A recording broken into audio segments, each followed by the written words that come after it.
Résumé du Tanya, on est 25 Adar, Shana Pshuta, et on continue le chapitre 37.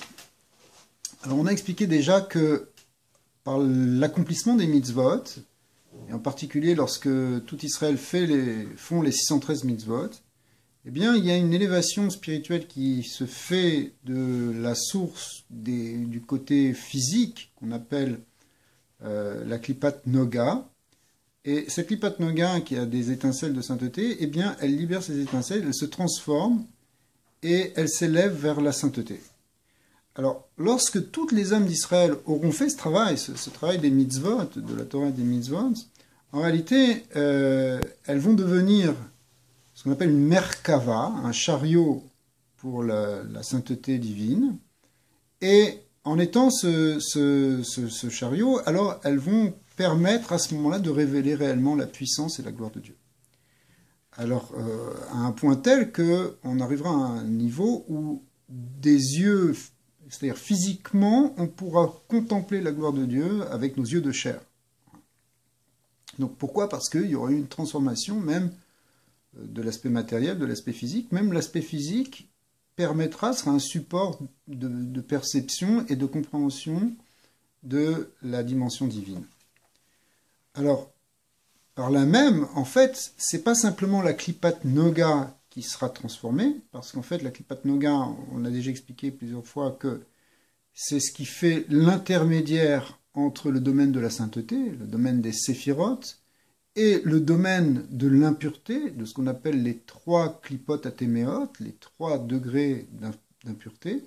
Eh bien, la Klipat Noga fait l'intermédiaire. Or, si la Klipat Noga est réparée, et si elle est totalement réintégrée dans le domaine de la sainteté, eh bien, les klipot, c'est-à-dire les forces du mal, les forces négatives, les forces de Touma, ne peuvent plus recevoir de vitalité. La vitalité qu'elles reçoivent du domaine de la sainteté, elles le prennent par l'intermédiaire de la Klipat Noga.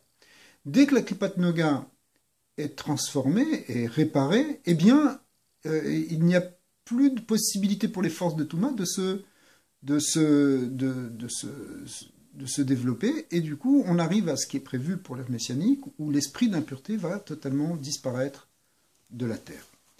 Alors, donc c'est ça finalement ce qui va être le résultat de la pratique de ces 613 mitzvot. En fait, si on rentre un petit peu plus dans les détails, on sait qu'il y a 600 000 âmes. En fait, ces 600 000 âmes elles se divisent elles-mêmes en multiples étincelles, des étincelles qui sont chacune des âmes particulières. Hein.